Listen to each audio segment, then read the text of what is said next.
Здравейте, днес ще ви направя. Това е първият ми клип. Така че се пригответе, малко ще е дълъг. Личък. Сега ще ви обясня как може да си направите домашно желе. И значи, аз казвам името отново. И аз просто ще ви обясня.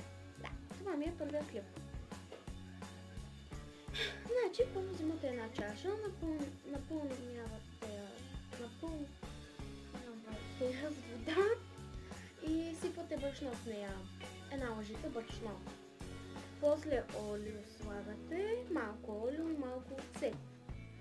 Бъркате, докато всичко не се разбърка и после го слагате в фризера за един ден или за една нощ.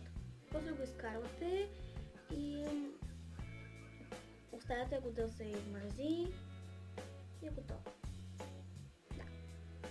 Това беше за сега. Не беше баш толкова дълго. Чао! И ще направя след малко още един. Чао!